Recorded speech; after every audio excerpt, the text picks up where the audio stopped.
Eh, Temoris Greco, bueno, pues entre otros temas que tenemos pendientes en esta ocasión está el relacionado con lo que está sucediendo en esta parte de Guerrero, donde ha habido muchas denuncias acerca de la persistencia del grupo llamado Los Ardillos con relaciones políticas, familiares, con personas de poder en la estructura guerrerense. En una entidad, lo sabemos, Guerrero, siempre muy difícil para el gobierno, siempre cargada de injusticias, de agresiones contra grupos y comunidades. Hoy el gobierno federal ya ha enviado, va a la Secretaría de Gobernación, se tocó el tema en la mañanera, pero una enorme tardanza, 6 días ahí y nada de atención directa, e incluso hoy pues se busca dialogar con las dos partes para que pueda entrar las Fuerzas Armadas ahí. ¿Cómo ves el tema, Temoris?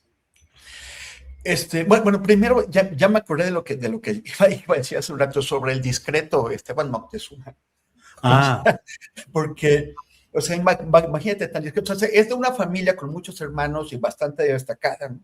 Hemos sí, tenido gente muy involucrada en el tema del agua entre sus hermanos, o un Pedro. exdelegado en Azcapotzalco también muy activo, pero pues Esteban yo creo que puede ser entre los hermanos el discreto Esteban. O sea, imagínate ahora que tenemos todo este lío en Estados Unidos con esta agresión inesperada, absolutamente injustificada, con el tema de los consulados, de los 53 consulados que tiene México allá, que se inventaron que los consulados pueden ser parte del fraude electoral porque estarían promoviendo el voto de personas sin documentos, sin derecho a votar. O sea, todo un invento, toda una fabricación, pero es muy grave.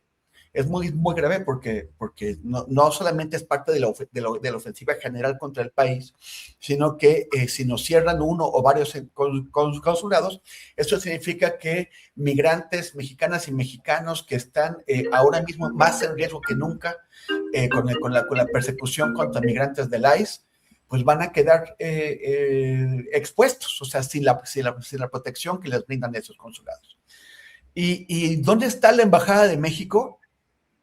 ¿Qué ha dicho la Embajada de México? ¿Qué conferencia de prensa ha dado? ¿A quién ha llamado para tratar de ponerse de acuerdo? ¿Con qué líderes comunitarios, migrantes mexicanos se ha puesto de acuerdo? ¿Se está poniendo, con quién trabaja?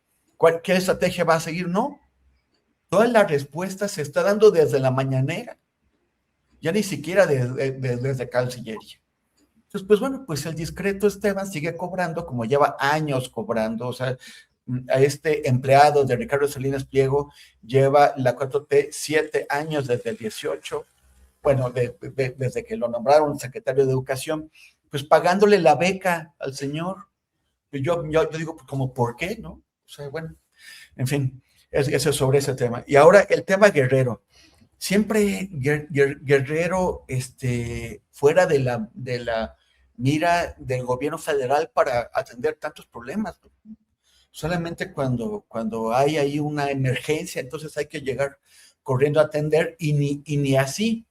Este grupo, Los Ardillos, pues hace que fue como 3 años que hizo esa toma de Chilpancingo. No, esto fue antes de que llegara la actual gobernadora con el gobernador anterior, pero hizo su toma de Chilpancingo, amenazó gente, amenazó a políticos y alcaldes. Es un grupo político muy conocido de Los Cerrillos, no es, o sea, cualquiera que haya tenido, le haya puesto un poquito de atención a Guerrero, sabe los estrechos vínculos que ha tenido este grupo con el PRI, que ha incluso colocado a diputados. A uno de los hermanos lo colocó como presidente del Congreso allá por la época de Astudillo hace 10 años, en 2015. Pero todavía después han tenido mucha influencia, y quién sabe cómo estén sus relaciones con Morena. O sea, no es ninguna novedad que Los Ardillos es un grupo político, empresarial, criminal de Quechultenango, del centro de Guerrero, y no hay quien los enfrente, porque pues Morena escogió poner a la hija de un senador que ella no quería ser gobernadora. La pusieron porque no dejaron pasar al papá a Salgado. Y pues está gobernando como tal, porque ni ella se hace cargo ni el papá. Entonces es muy grave desatender un estado con tantos problemas económicos, de gobernabilidad, de criminalidad, de seguridad, como es Guerrero. Y es otra vez es de esos asuntos que regresan y regresan y regresan cada vez que hay una algarada. Y son algaradas que no se atienden las causas y que por lo tanto siguen las cosas. Por supuesto, en la región de la montaña, que es una de las más olvidadas por el Estado mexicano a lo largo de sus 200 años de historia. Sí. Bien, Temoris, gracias. Sobre este tema, Diana Fuentes, ¿qué pensar? Históricamente, efectivamente, la montaña ha sido, pues hayan iniciado campañas presidenciales para subrayar el hecho del compromiso contra esas formas de pobreza extrema y sin embargo sigue ahí la injusticia y sigue el abandono increíbles. Diana, ¿qué opinas sobre el tema? Pues sí, justo yo pensaba en eso de por el bien de todos, primero los pobres, ¿no? Y, y bueno, y el tema de la delincuencia organizada en nuestro país y cómo este se ha diversificado es un asunto que tiene que ver con justicia social.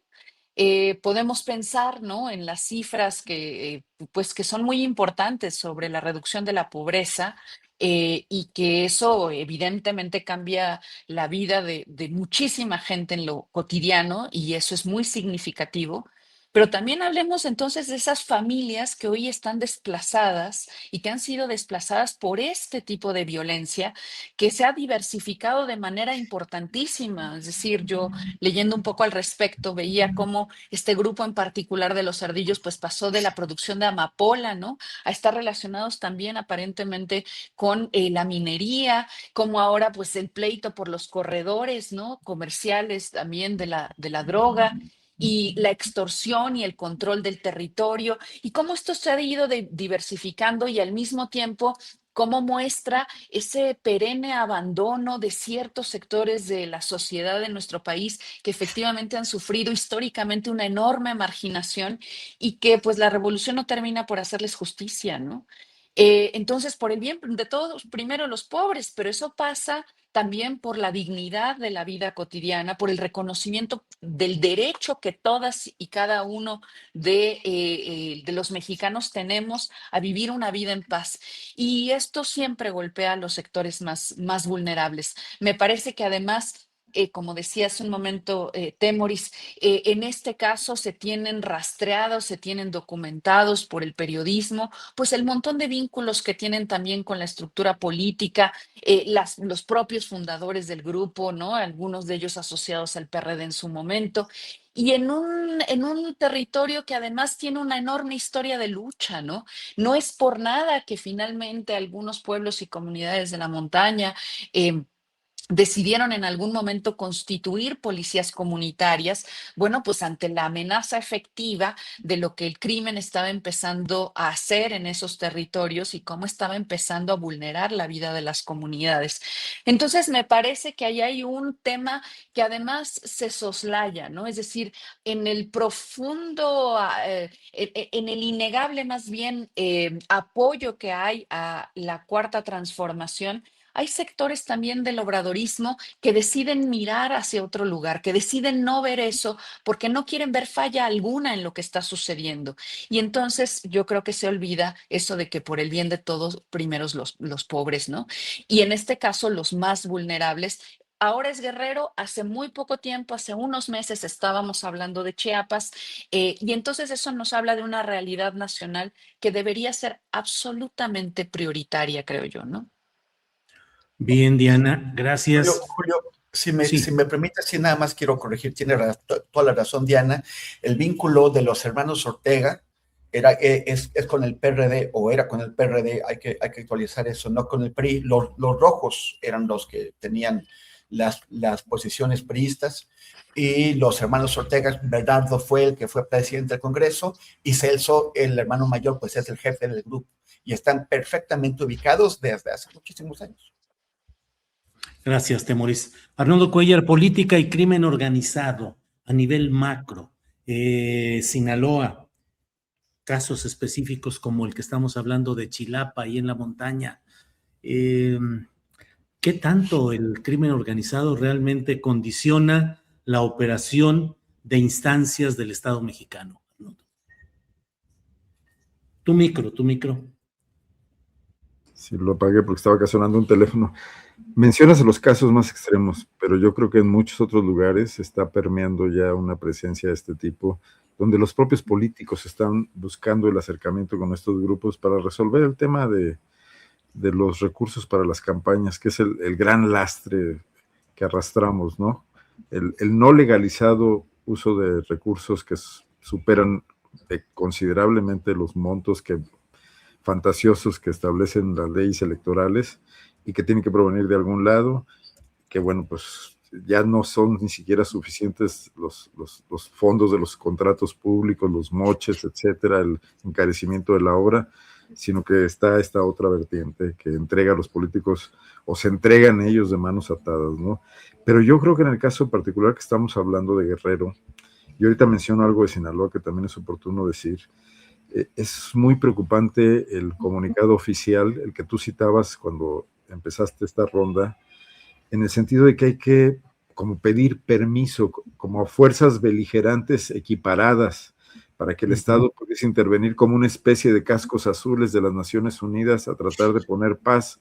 Me parece que exactamente eso, es lo que viene a darle la razón a las afirmaciones de Donald Trump y la ofensiva local que se hace eco de ellas, de que hay territorios donde el gobierno no tiene la presencia ni el control, y este sí lo tiene el crimen organizado. O sea, se están poniendo ahora sí que de pechito con ese tipo de comunicados. O sea, ¿por qué el ejército, las fuerzas estatales, la policía, la Guardia Nacional no patrulla esos lugares? ¿Por qué retiró retenes? ¿Por qué lo deja libre a que se confronten?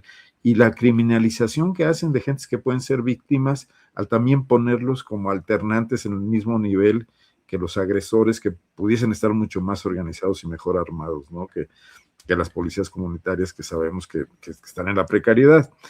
Entonces, esa visión desde la Ciudad de México, el anuncio de que Rosa Isela va a acudir muy tardíamente, cuando no hay este trabajo ni de previsión ni de información para prever estos conflictos y no solamente reaccionar, pues me parece que es un jaque mate a toda la defensa que se quiere establecer de la soberanía, porque ahí no existe la soberanía del Estado, que no puede garantizarle a estas personas vivir en paz, ¿no? Y mencionar una cuestión, hace rato estuvieron circulando algunas notas, algunas de ellas de medios de comunicación de la Alianza Territorial, de la que formamos parte como PopLab, y que me merecen toda la credibilidad, de investigaciones que muestran que Rocha Moya también tiene asociaciones empresariales con grupos como Coppel, que es uno de los grupos industriales, bueno, el más poderoso de Sinaloa probablemente, bueno, quizás después del Mayo y el Chapo, y uno de los más importantes del país, ¿no? Entonces, ahí no es nada más el gobierno y el crimen organizado, o sea, el entramado también incluye a empresas y a empresas de este nivel y de esta relevancia, ¿no? Que es donde se ve lo complicado que es desarmar las complicidades a las que nos ha conducido la impunidad de mucho tiempo, pero que continúa durante estos gobiernos, ¿no?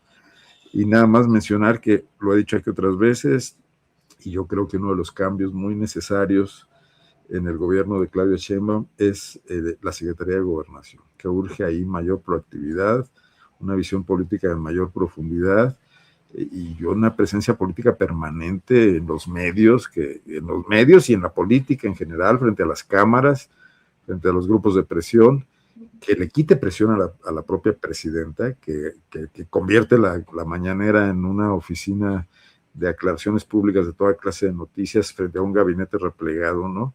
Y que ahí podría empezar un cambio importante.